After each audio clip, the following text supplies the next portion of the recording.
Let's start here with the question that silently lingers whenever someone says, "I don't really do anything for my birthday." Wait, why not? To most people, that answer feels cold, off, almost suspicious. You say you don't care about your birthday and suddenly you're a walking red flag. Friends look at you sideways, coworkers assume you're depressed, and family members try to fix it with a surprise party you didn't ask for. Because what kind of person doesn't want attention on their birthday? If you enjoyed this breakdown, don't forget to like, subscribe, and drop a comment. Your feedback helps shape what we cover next, and you being here keeps the conversation going. Thanks for watching. See you in the next one. Its roots, poking gently but precisely at the structures we take for granted. Birthdays, in his eyes, weren't sacred. They were social constructs, costumes we wear once a year to reassure ourselves and others that we're still somebody, that we matter, that we're seen.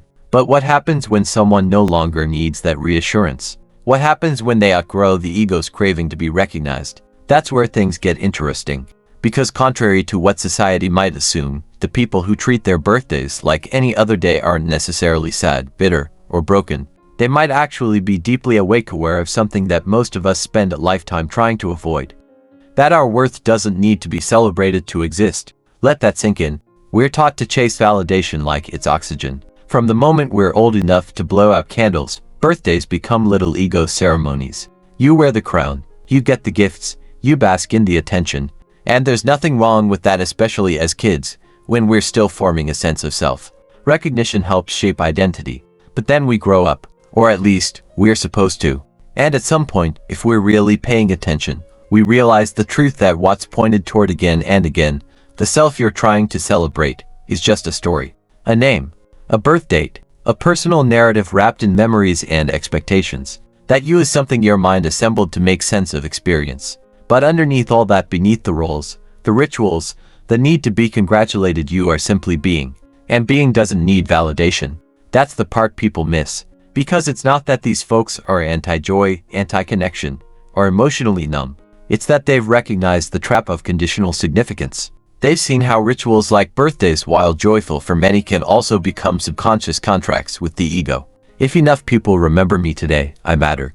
If I don't get attention, maybe I don't exist. But what if your existence was never up for debate? Watts would say that's the awakening, to realize that you are not your birthday. You are not the number on the cake. You are not the sum of how many people call or post or forget.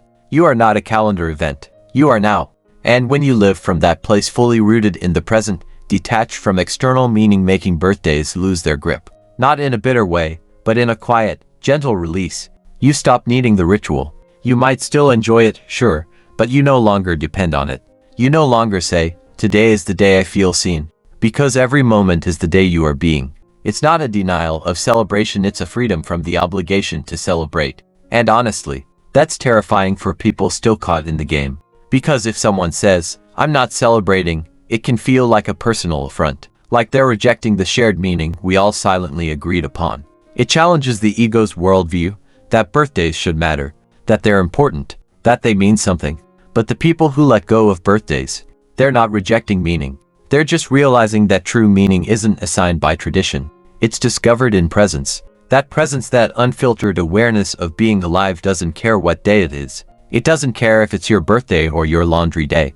To the awakened mind, all days are sacred, not because of what happens on them, but because of what they are. Opportunities to exist, to experience, to simply be. And when you live from that space, every moment becomes a kind of micro birthday, a continual renewal. You no longer need to blow out candles once a year to make a wish, because every breath is a wish fulfilled. Sounds dramatic, maybe, but so is life. And we've just forgotten that. We're so tangled up in time and markers and performance, we miss the miracle sitting right under our noses. This moment, this breath, this being, right here, right now. What if that was enough? What if you could wake up on your birthday and feel exactly the same peace, the same contentment, as you do on any other day? Not because you're numb, but because you're free. Watts would probably chuckle at how seriously we take ourselves. It's all a play, he'd say, smiling over a glass of something strong. You put on your birthday suit and forget it's all theater. And that's the gift in seeing through the illusion, not to be disillusioned, but to be liberated. Liberated from the need to be acknowledged. Liberated from the weight of expectations. liberated from the belief that your value increases on your birthday and decreases when it passes. When you see that clearly, something beautiful happens. You stop waiting. You stop waiting to be celebrated. You stop waiting for permission to feel special. You stop waiting for a day to tell you you're alive. You realize you already are. If you enjoyed this breakdown, don't forget to like, subscribe, and drop a comment. Your feedback helps shape what we cover next, and you being here keeps the conversation going. Thanks for watching. See you in the next one. After, in a quiet room, suddenly, you're celebrating not because society said it's time, but because life is worth celebrating always. You may still have cake. You may still gather with friends. You may still receive kind words or heartfelt gifts. But now, none of it is required. It's all extra. All bonus. Because the real gift, you already opened it the moment you remembered who you are. And that's why some people don't need birthdays. Not because they don't care about life, but because they've fallen in love with it so completely, so fully, that one day can't possibly hold it all. They don't wait for celebration, they are the celebration. And if that sounds like you, welcome. You're not broken. You're not distant. You're not low maintenance or hard to please. You're just awake. And you've realized that the deepest truth doesn't need balloons or attention or Facebook reminders. It just needs presence.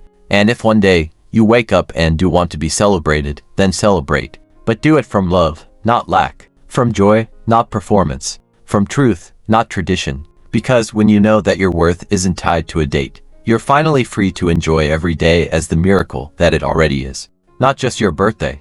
Every day. You've probably noticed it, this subtle shift that happens when someone says, "It's just another day." They're not angry. They're not sad. They're not seeking pity. There's a calmness to it. A lightness, even. As if they've put something heavy down that the rest of us are still dragging around. And that's exactly what Alan Watts was always getting at, not just with birthdays, but with life itself. He didn't preach nihilism or disconnection. Quite the opposite. He offered a deeper intimacy with existence. But to get there, you have to peel off the layers of illusion first. And birthdays, they're one of the most seductive illusions. Think about it. From childhood, we're taught to associate our birthday with meaning. You're 1 year older. You've achieved something simply by continuing to exist. People gather. You get attention. You're told you're special. And for a child, sure, that's beautiful. It helps shape a sense of identity, belonging, worth. But no one tells you that this scaffolding is temporary. No one tells you what to do when that identity grows stale, or when the party no longer fills the hole, or when your sense of worth starts to hinge on how many people remember to send a message before 11:59 p.m. And then 1 year, the excitement fades. Not because life got worse, but because you started to wake up. You began to sense the manufactured nature of it all, the calendar squares we've imbued with cosmic significance, the societal rituals we perform without question, the way we measure time as if it owes us something. And you quietly ask yourself, wait, do I actually care about this? Or do I just think I'm supposed to? Boom. That's the moment the curtain starts to lift. Because let's be real, so much of birthday culture is ego maintenance. We love to feel seen. We love to feel remembered. But we've confused being witnessed with being worthy. We've made the mistake of thinking that attention equals love, and that silence equals failure. But what if love doesn't always arrive as a loud room and a cake? What if love sometimes arrives as a quiet sunrise you watch alone on your porch, no one around, and yet, you feel completely whole? Watts would say that's real. That's you connecting to life directly, not through tradition, not through expectation, not through social agreement, but through presence. And presence doesn't need confetti. Let's pause here for a moment, because some of you reading this might be thinking, but I love birthdays. I love celebrating people. I love making them feel special. Beautiful. Keep doing that.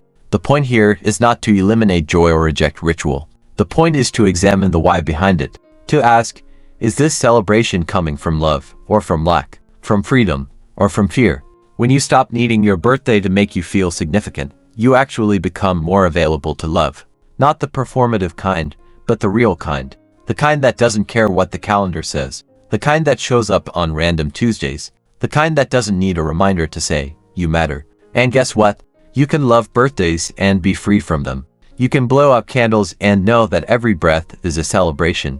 You can appreciate tradition without being trapped by it. That's what maturity looks like. Watts wasn't saying don't celebrate. He was saying, see through it. Understand that this ritual, like all rituals, is a story we're telling ourselves. And like any story, It's only as useful as the meaning we bring to it. The trouble comes when we forget it's a story. When we turn happy birthday into a litmus test for whether or not we are loved, noticed, valued. That's not celebration. That's anxiety in disguise. And for those who've moved past that, who no longer need a cake to know they're alive, they haven't given up on life. They've just discovered a way to live it without waiting for permission. You've probably met someone like this. They're not flashy. They don't seek praise. They don't remind people when their birthday is coming up. And yet when you talk to them, there's a peace there. A groundedness. They're not scanning the room for validation. They're just there. With you. Fully present. Because they're not waiting to be celebrated. They're already celebrating the moment. And let's be honest. Isn't that what we're all really after? Not just once a year, but all the time. The feeling that this moment, this breath, this sip of coffee, this unexpected laugh is enough. That life is happening right now. And that you don't have to prove your place in it. You just have to notice. That's the birthday Watts was talking about. The birthday that happens every second. And when you live from that place, everything shifts. You stop chasing moments and start inhabiting them. You stop fearing the passage of time and start flowing with it. You stop measuring your life in years and start feeling it in depth. So, if you're someone who treats your birthday like a normal day, you're not missing something. You may have found something the rest of us are still looking for. You've stopped counting and started being. You've stepped off the stage, taken off the crown, and remembered that the quiet miracle of existence doesn't need an audience. It just needs you, awake and aware. And if you're someone who still loves birthdays, that's beautiful too. Just remember, the party is optional. The presence is not. So whether you mark the day or let it pass like a cloud in the sky, the truth remains. You don't need a reason to feel alive. You don't need a milestone to feel meaningful. You don't need applause to be significant. You are already the celebration. You are already the gift. Every day you wake up, open your eyes, and take a breath. That is life's way of saying, happy birthday. Let's keep peeling this back. Because if you've made it this far, something in you is curious, maybe even ready to see beyond the script. You know the one. It's your birthday. You should do something. But, should you, really? If you don't feel like gathering a crowd or announcing your existence with candles and curated Instagram posts, why is there guilt around that? Why do people lean in, brows furrowed, asking, but why not? Like you've just admitted you hate puppies. Because we've been trained to believe that celebration equals value. That the more we're celebrated, the more we matter. And the birthday is the crown jewel of this narrative. A yearly ritual dedicated to saying, you're important. But Alan Watts, he would flip that on its head. He would ask, why do you need a day to tell you what is already true? He'd remind you, as only Watts could, that the ego is what clings to the calendar. The ego is what whispers, you need this. You need to be recognized. You need to be seen. And you know what's wild? You don't. Because your existence is not conditional. It's not pending approval. It's not a limited time offer that gets a spotlight once every 365 days. It's happening right now. All the time. Silently. Magnificently. Whether anyone notices or not. That's what Watts was trying to get us to see, not through forced stoicism or intellectual detachment, but through clarity, through presence, through actually feeling the raw, overwhelming truth of being alive, of being, not being special, not being celebrated, just being. And in that clarity, birthdays become less like milestones and more like decorations on a cake that's already baked. Nice to have, but not necessary. Because if you're awake to the miracle of your life, you realize the whole thing is a celebration. Every single second is laced with potential. Every moment is a kind of birth. You don't need a date to tell you you're real. You are. Now, let's talk about what happens when someone detaches from that need for ritual. It's not apathy. It's not bitterness. It's liberation. It's the kind of liberation that makes you less reactive, less performative. You stop waiting for others to acknowledge you because you've stopped outsourcing your sense of being.